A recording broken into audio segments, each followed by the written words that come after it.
ನಮಸ್ಕಾರ ಕನ್ನಡ ಒನ್ಗೆ ಸ್ವಾಗತ. ನಾನು ಭಾಗ್ಯನಾರಾಯಣ ಬೊಗವರಪು.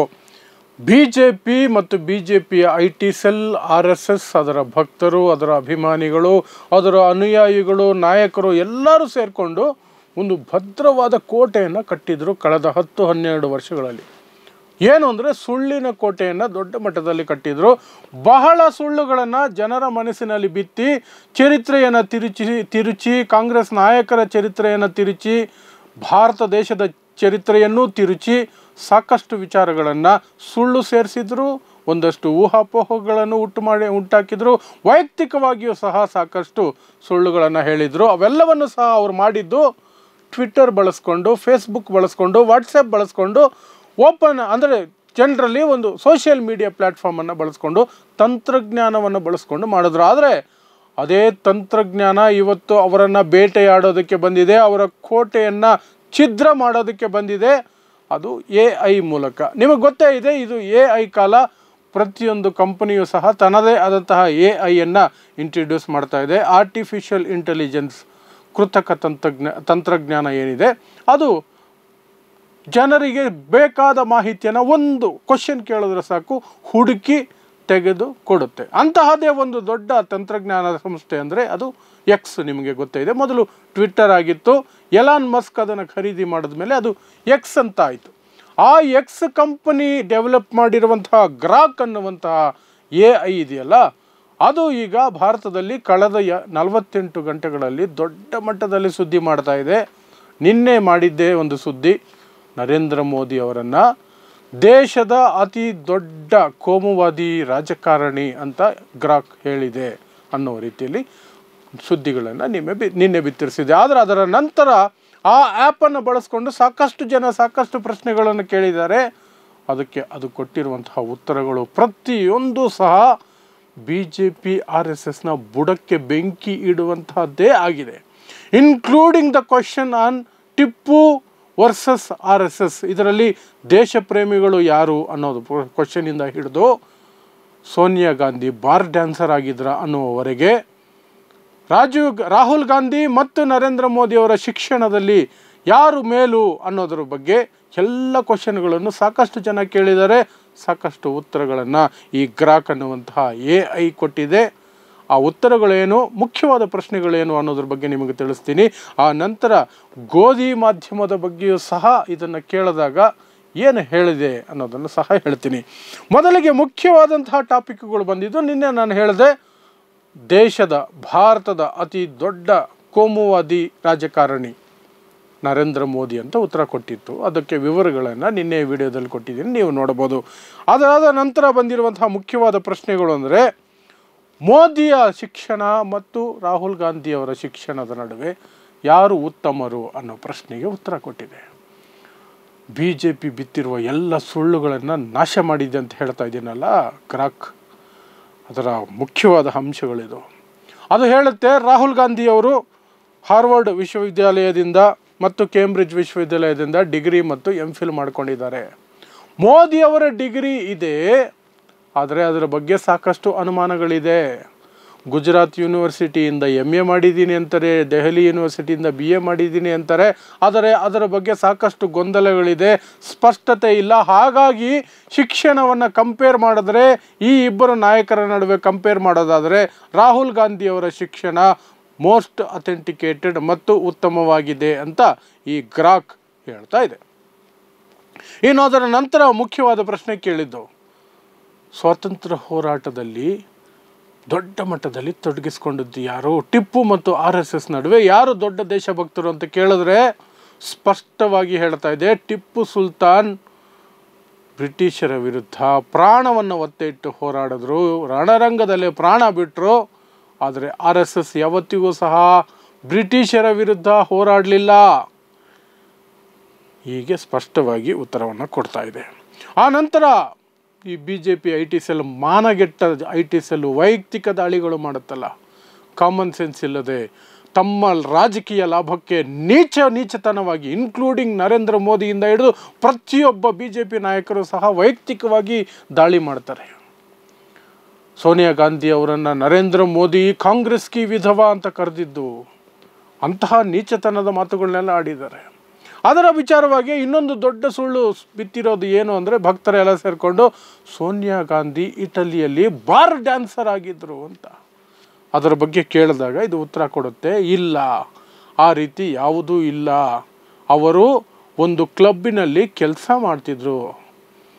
ವಿದೇಶಗಳಲ್ಲಿ, ಯುರೋಪಲ್ಲಿ, ಅಮೇರಿಕಾದಲ್ಲಿ ಪ್ರತಿಯೊಬ್ಬರು ಸಹ 10ನೇ ತರಗತಿ ಮುಗಿದ ತಕ್ಷಣವೇ ಕಾಲೇಜ್ಗೂ ಹೋಗ್ತಾರೆ, ಸ್ಕೂಲ್ಗೂ ಹೋಗ್ತಾರೆ. ಅಲ್ಲಿ 12ನೇ ಕ್ಲಾಸ್ವರೆಗೂ ಸ್ಕೂಲ್ ಅಂತಲೇ ಕರೆಯೋದು. ಸ್ಕೂಲ್ಗೂ ಹೋಗ್ತಾರೆ. ಸಂಜೆ ಆದರೆ ಯಾವುದಾದ್ರೂ KFC ಆಗಿರ್ಬೋದು, ಆಫೀಸ್ ಆಗಿರ್ಬೋದು, ಕ್ಲಬ್ ಆಗಿರ್ಬೋದು, ಬಾರೇ ಆಗಿರ್ಬೋದು, ಕೆಲಸ ಮಾಡಿ ಸಂಪಾದನೆ ಮಾಡ್ತಾರೆ. ಅದು ಅವರ ಕಲ್ಚರು. 10ನೇ ತರಗತಿಯ ನಂತರ ಪಾಕೆಟ್ ಮನಿಗೆ ತಂದೆ ತಾಯಿ ಹತ್ರ ಹೋಗಿ ಕೈ ಒಡ್ಡೋದಿಲ್ಲ. ಅವ್ರ ಸಂಪಾದನೆಯನ್ನು ಅವ್ರು ನೋಡ್ಕೊಳ್ತಾರೆ. ಆದಷ್ಟು 18-20 ವರ್ಷದೊಳಗಡೆ ತಂದೆ ತಾಯಿಯಿಂದನೇ ಬೇರೆ ಬದುಕೋದಕ್ಕೆ ಶುರು ಮಾಡ್ತಾರೆ, ವಾಸ ಮಾಡೋದಕ್ಕೆ ಶುರು ಮಾಡ್ತಾರೆ. ಅಲ್ಲಿನ ವ್ಯವಸ್ಥೆನೇ ಆಗಿರೋದು. ಹಾಗೆ ಸೋನಿಯಾ ಗಾಂಧಿ ಅಲ್ಲಿ ಒಂದು ಕ್ಲಬ್ಬಿನಲ್ಲಿ ಕೆಲಸ ಮಾಡ್ತಿದ್ರೆ ಹೊರತು ಸ್ಟಿವರ್ಡ್ ಆಗಿ ಬಾರ್ ಡ್ಯಾನ್ಸರ್ ಎಲ್ಲ ಆಗಿರಲಿಲ್ಲ. ಅವ್ರು ಯಾವತ್ತೂ ಡ್ಯಾನ್ಸ್ ಮಾಡಿದ್ದೂ ಇಲ್ಲ ಅಂತ ಈ ಗ್ರಾಹಕ ಹೇಳ್ತಾ ಇದೆ. ಅದಾದ ನಂತರ ಸಾಕಷ್ಟು ವಿಚಾರಗಳಿದೆ. ಮುಖ್ಯವಾಗಿ ಬಂದಿರುವಂತಹದ್ದು ಈ ರಾಹುಲ್ ಗಾಂಧಿ ಅವರು ಮತ್ತು ಮೋದಿ ಅವರ ನಡುವೆ ಯಾರು ಉತ್ತಮ ರಾಜಕಾರಣಿ, ಭಾರತವನ್ನು ಮುನ್ನಡೆಸೋದಕ್ಕೆ ಯಾರು ಉತ್ತಮರು ಅಂತಂದರೆ, ಇದು ಎಲ್ಲ ಕಡೆ ಸರ್ಚ್ ಮಾಡಿ ಹೇಳುತ್ತೆ. ರಾಹುಲ್ ಗಾಂಧಿ ಎಲ್ಲರನ್ನು ಒಗ್ಗೂಡಿಸುವಂತಹ ಪ್ರಯತ್ನ ಮಾಡ್ತಾರೆ. ಭಾರತ್ ಜೋಡೋ ಯಾತ್ರೆ ಅಂತಹ ಸುದೀರ್ಘವಾದ ಕಾಲ್ನಡಿಗೆಯನ್ನು 1000 ಕಿಲೋಮೀಟರ್ ನಡೀತಾರೆ.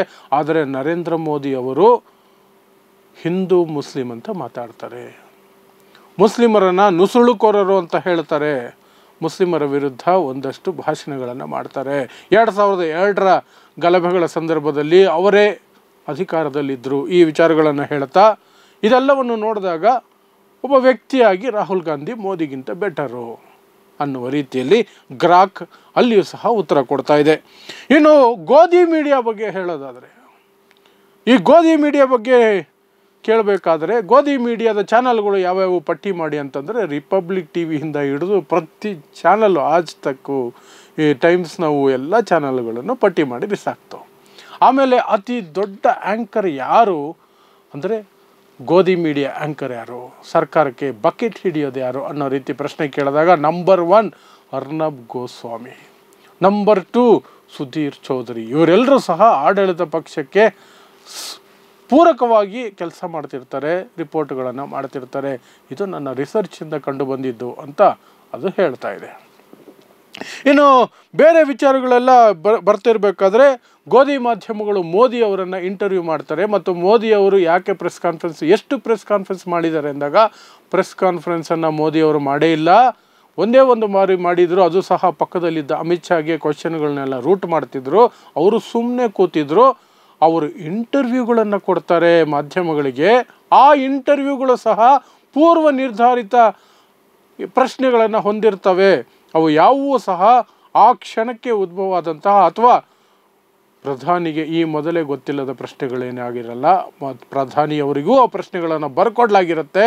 ಅವರು ಓಕೆ ಈ ಪ್ರಶ್ನೆ ಕೇಳಬಹುದು ಅಂತ ಹೇಳದಂತಹ ಪ್ರಶ್ನೆಗಳನ್ನು ಮಾತ್ರ, ಸ್ಕ್ರಿಪ್ಟೆಡ್ ಇಂಟರ್ವ್ಯೂಸನ್ನು ಮಾತ್ರ ಮೋದಿಯವರು ಕೊಡ್ತಾರೆ ಅಂತ ಈ ಗ್ರಾಹಕ್ ಹೇಳ್ತಾ ಇದೆ. ಸೊ ಇದೆಷ್ಟು ಈಗ ಗ್ರಾಹಕ್ BJP IT ಸೆಲ್ ಮತ್ತು RSSನ ಕೋಟೆಗೆ ಅವ್ರೇನು ಕಟ್ಕೊಂಡಿದ್ರು, ಸುಳ್ಳಿನ ಕೋಟೆಗೆ ಬಾಂಬ್ ಮೇಲೆ ಬಾಂಬ್ ಹಾಕ್ತಾ ಇರೋದು. ಈಗ ಭಕ್ತರ ಹೊಸ ವಾದ ಶುರುವಾಗಿದೆ. ಏನು ಅಂದರೆ, ಗ್ರಾಹಕಲ್ಲಿ ಕಾಂಗ್ರೆಸ್ನವರು ಕೂತಿದ್ದಾರಂತೆ.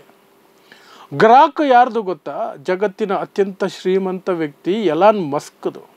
ಈಗ ಬರೀ ಶ್ರೀಮಂತ ವ್ಯಕ್ತಿ ಅಲ್ಲ, ಮೋಸ್ಟ್ ಪವರ್ಫುಲ್ ವ್ಯಕ್ತಿನೂ ಆಗೋ ಸಾಧ್ಯತೆ ಇದೆ. ಸೆಕೆಂಡ್ ಮೋಸ್ಟ್ ಪವರ್ಫುಲ್ ಅಂತ ಹೇಳ್ಬೋದು, ನೆಕ್ಸ್ಟ್ ಟು ಡೊನಾಲ್ಡ್ ಟ್ರಂಪ್. ಯಾಕಂದರೆ ಡೊನಾಲ್ಡ್ ಟ್ರಂಪ್ ಅಧಿಕಾರದಲ್ಲಿ ಇವರಿಗೂ ಸಹ ಅಧಿಕಾರ ಕೊಟ್ಟಿದ್ದಾರೆ, ಸ್ಥಾನ ಕೊಟ್ಟಿದ್ದಾರೆ ಸಂಪುಟದಲ್ಲಿ.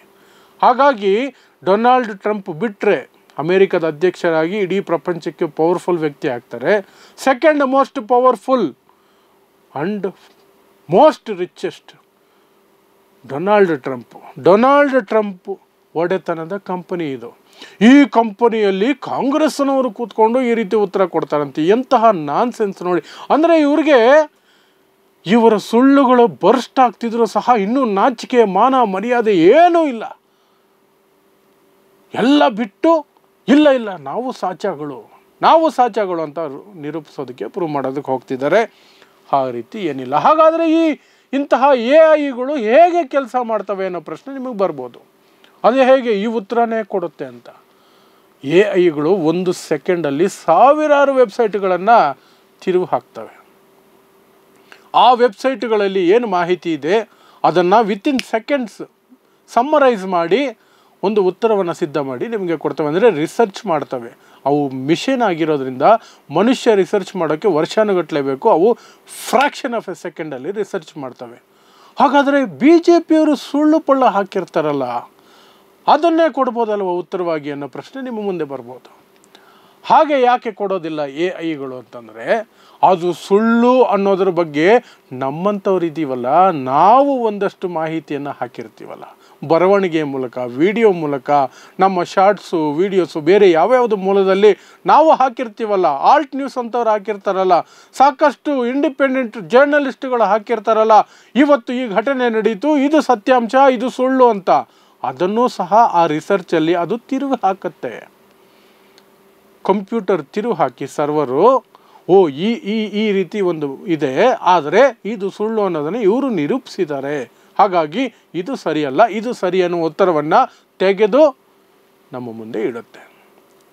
ಸೊ ಇನ್ನು ಇದರಲ್ಲಿ ಗ್ರಾಹಕ ಕಂಪನಿಯಲ್ಲಿ ಕಾಂಗ್ರೆಸ್ನವರು ಕೂತಿದ್ದಾರೆ ಅನ್ನೋವಂಥದ್ದು ಎಂಥ ನಾನ್ಸೆನ್ಸ್, ಎಂಥ ದುರ್ಬುದ್ಧಿ, ಎಂತಹ ನೀಚತನ ಅಂದರೆ ಅದಕ್ಕಿಂತ ನೀಚತನ ನಿಮಗೆ ಸಿಗದೆ ಸಾಧ್ಯನೇ ಇಲ್ಲ. ಆದರೆ ಅದನ್ನು ಬಿಟ್ಟರೆ ಈ BJP ಭಕ್ತರು, ಸಂಘ ಪರಿವಾರದವರು ಬದುಕಿರೋದಕ್ಕೆ ಸಾಧ್ಯನೇ ಇಲ್ಲ.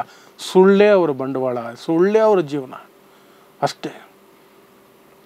ಲೇಟೆಸ್ಟಾಗಿ ಇವತ್ತು ಒಂದು ಪಾಡ್ಕಾಸ್ಟ್ಗೆ ನರೇಂದ್ರ ಮೋದಿ ಅವರು ಕೊಟ್ಟಿರುವಂತಹ ಒಂದು ಹೇಳಿಕೆಯನ್ನು ಹೇಳಿ, ಅದಕ್ಕೆ ನೀವು ನಗ್ತಿರೋ ಏನು ರಿಯಾಕ್ಷನ್ ಕೊಡ್ತಿರೋ ಕೊಟ್ಕೊಳ್ಳಿ, ಈ ಕಾರ್ಯಕ್ರಮ ಮುಗಿಸ್ತೀನಿ. ಏನು ಅಂದರೆ, ಮೋದಿಯವರು ಆಗ 1960ರ ದಶಕದಲ್ಲೇ ಶೂ ಹಾಕ್ಕೊಳ್ತಿದ್ರಂತೆ. ಅಂದರೆ ಎಂತಹ ರಿಚ್ ಸ್ಕೂಲಲ್ಲಿ ಓದ್ತಿರ್ಬೇಕು, ಬರಿಗಾಲಲ್ಲಿ ಹೋಗೋದಕ್ಕೂ ಕಷ್ಟ ಆಗ್ತಿತ್ತು ಆ ಕಾಲದಲ್ಲಿ. ದೇಶದ ಪರಿಸ್ಥಿತಿ, ಜನರ ಪರಿಸ್ಥಿತಿ, ಇವರು ಶೂ ಹಾಕ್ಕೊಂಡು ಸ್ಕೂಲ್ಗೆ ಹೋಗ್ತಿದ್ರಂತೆ. ಆದರೆ ಪಾಲಿಷ್ ಮಾಡ್ಕೊಳ್ಳೋಕ್ಕೆ ದುಡ್ಡು ಇರ್ತಾ ಇರಲಿಲ್ವಂತೆ. ಬೇರೆಯವರು ಬಳಸಿ ಬಿಸಾಕಿದ ಚಾಕ್ ಪೀಸ್ ತುಂಡುಗಳಿರ್ತಾ ಇತ್ತಲ್ಲ ವೈಟ್, ಅದನ್ನು ವೈಟ್ ಶೂ ಮೇಲೆ ಉಜ್ಕೊಂಡು ಪಾಲಿಷ್ ಮಾಡ್ಕೊಳ್ತಿದ್ರಂತೆ, ಬೆಳ್ಳಗಾಗಲಿ ಶೂ ಅಂತ. ಆ ಕಾಲದಲ್ಲಿ ಶೂ ಇತ್ತು ಅಂದರೆ ಎಂತಹ ಶ್ರೀಮಂತರಾಗಿರ್ತಾರೆ. ಶೂ ಇರುವಂತಹ ಶ್ರೀಮಂತರಿಗೆ ಪಾಲಿಷ್ ತಗೊಳ್ಳೋಷ್ಟು ದೊಡ್ಡ ಬಡತನ ಅಂತೆ. ಇದನ್ನು ನಾವು ನಂಬಬೇಕಂತೆ. ನೀವು ಒಂದ್ಸಲ ನಂಬಿಬಿಡಿ, ಆಮೇಲೆ ಅದೇನು ಪ್ರತಿಕ್ರಿಯೆ ಕೊಡ್ತೀರೋ ಕೊಟ್ಬಿಡಿ. ಆದರೆ ಅದನ್ನು ಹೇಳಿ ಸದ್ಯಕ್ಕೆ ಈ ಕಾರ್ಯಕ್ರಮನ ಮುಗಿಸ್ತೀನಿ. ನೋಡ್ತಾ ಇರಿ ಸಮ ಸಮಾಜಕ್ಕಾಗಿ ಕನ್ನಡ 1 ನ್ಯೂಸ್. ನಮಸ್ಕಾರ.